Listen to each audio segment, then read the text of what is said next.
This is the iPhone 13 mini, and I've just had it just over a week now. And if you didn't know, just as a friendly reminder, the iPhone 12 mini of last year was my favorite iPhone out of all four models. And I had the chance to use all four of them, and man, the iPhone 12 mini really stuck home to me as my favorite iPhone of all time. Have Apple actually made it better? Well, this is my first impressions of the iPhone 13 mini. So without wasting much time, let's get into it.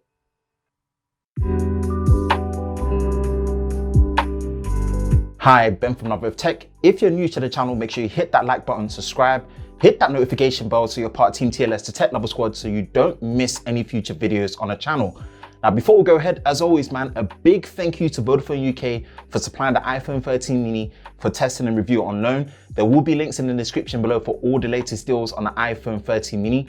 Big help from them. Really appreciate the support. As this is a first impressions and an overall impressions video, this will not be a full review, but just my take the week that I've had with it and just how I've found it over the period of time as I'm going to be testing it up until the full review.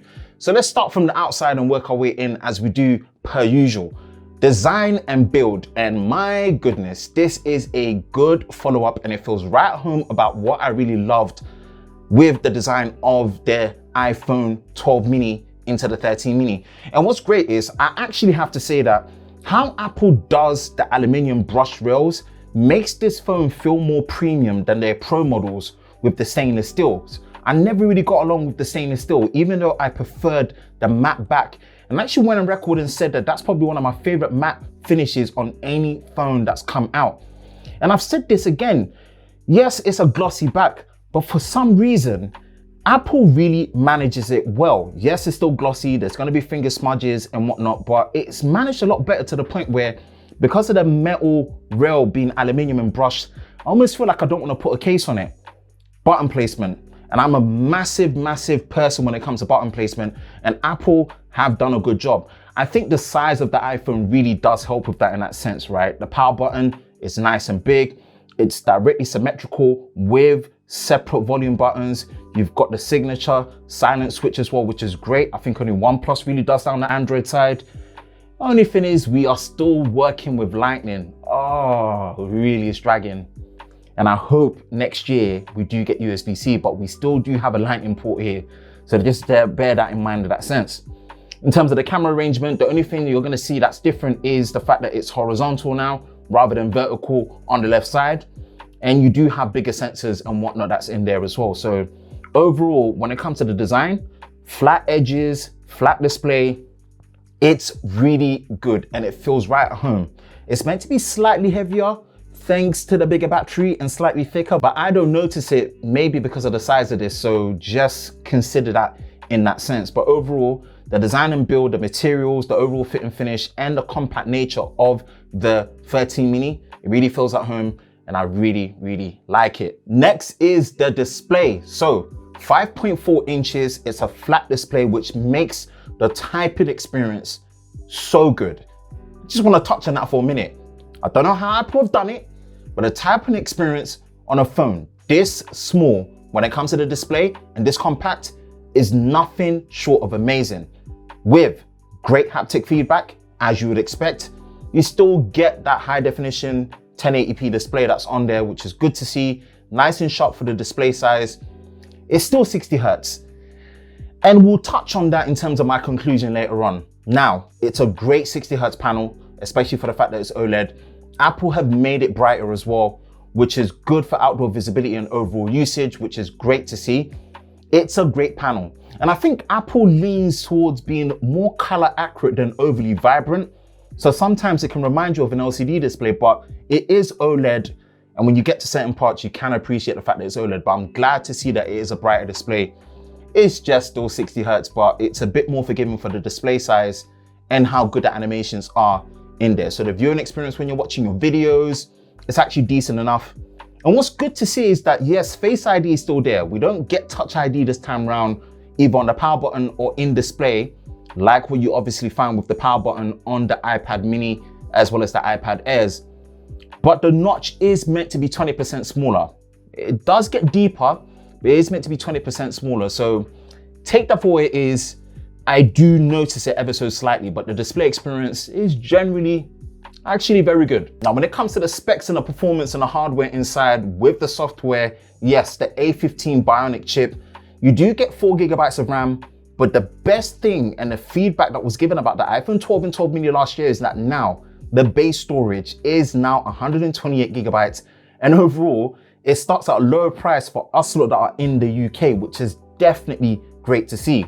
What is slightly different from what I've been told is that the A15 that's in here does have a 4-core GPU compared to the 5-core GPU that you find in the Pro model, which is the first time Apple have done that in terms of that separation. So I don't get into the benchmarks for this one and this one in particular, but yeah, there is a slight difference. But again, overall, the performance is great. Now, it's running iOS 15. Now, there's been lots of videos about iOS 15 and how it works. It's still iOS in its true essence, but I personally think iOS makes so much more sense in terms of the usability on a smaller display. It feels less frustrating in that sense, and the simplicity really lends to the display size of the 13 mini. Let me know if you want to see a detailed video on iOS 15, but I think most people have done a lot with it, and iOS is still really synced well with the hardware that's in there. So overall performance, it feels right at home. Nothing spectacular, nothing groundbreaking, but stable, reliable iOS, and everyone knows how that pretty much works. Next is the camera, and they've made some improvements. Yes, the principle is still the same. 2 camera sensors at the back, which is a wide and an ultra wide, both 12 megapixels. But what's great to see is as it's gone diagonal, they've had more space in there to put the sensor shift stabilization that was only found on the 12 Pro from last year. So it's good to have it here. And again, I've not really tested the camera as of yet, but if you're new to the channel, you know exactly what we do. We do ultimate camera comparisons in here. So I'm gonna throw this probably next to the Galaxy S21 and see how the camera has improved. The selfie's pretty much the same. But overall, the biggest selling point for the 13 mini has got to be not just the sensor shift, but cinematic mode. Now, cinematic mode is capped at 1080p 30, and it's pretty much portrait mode for video. We've been seeing this on other competitors doing it, but it seems to be doing a better job apparently. Again, I will test that. I've not tested it, and it will be interesting to see. Again, my only gripe of it being called cinematic is the fact that there isn't a 24 frame option. It's only capped at 30 frames. It being at 1080p doesn't actually bother me that much, but the frame rate options, we do need the 24 frames option in there, Apple. But overall, the camera feels right at home. The UI seems simple enough. It can sometimes feel a little bit cramped, but overall it's clean and gets straight to where you need to when you want to use it. And overall, iPhones when it comes to video have great performance and good consistency when it comes to the shutter and taking pictures. I cannot wait to test this one, so watch out for the camera comparison, if not already done at this time by the time you're watching this impressions video. Next is the overall battery and charging experience, and they have put a bigger battery in there. So apparently it does have a 2,438 milliamp hour battery. And again, Apple doesn't really disclose that. When the phone comes out, people find out the size and the capacity. What Apple will tell you is that it's 1.5 or 2.5 hours or 2 hours more than the previous model. And that is a big improvement for the iPhone 12 mini, because most people's gripes was the fact that the battery life in their use case was not good enough. I didn't find that problem, but I'm gonna take more battery in this mini phone for sure. So far, my initial experience of it is it's been holding up well for how I use it with my apps, my daily usage on social media, using the camera, and just other things like viewing experience with the display. It seems to be really holding up well. So more testing, but so far the battery is good.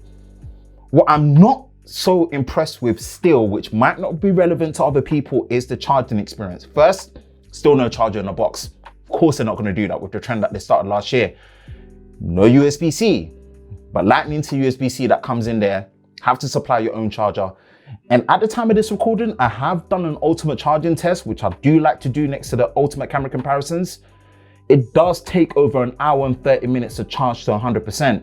So it's still something I'm in gripes with, especially for the size. I would have loved to have seen an hour to full charge, but overall, the battery life feels improved. The charging still leaves much to be desired for my personal use. So wrapping up my initial impressions of the iPhone 13 mini, I have to say that it feels really good and it feels at home.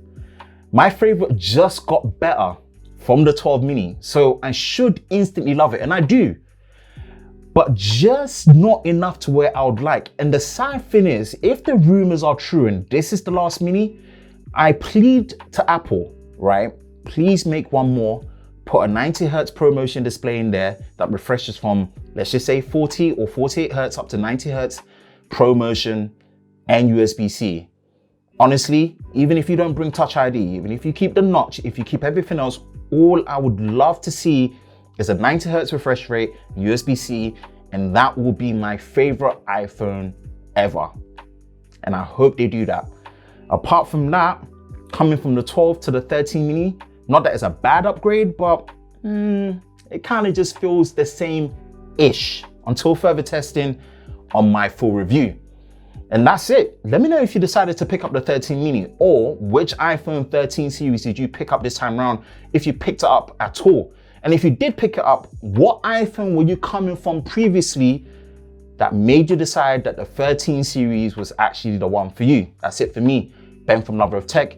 If you enjoy videos like this, then you know exactly what to do, man. Hit that like button, hit that subscribe button, hit that notification bell so you're part of Team TLS, the Tech Lover Squad, so you don't miss any future videos on the channel. I hope you're all safe during this time. I will catch you in the next one. Peace.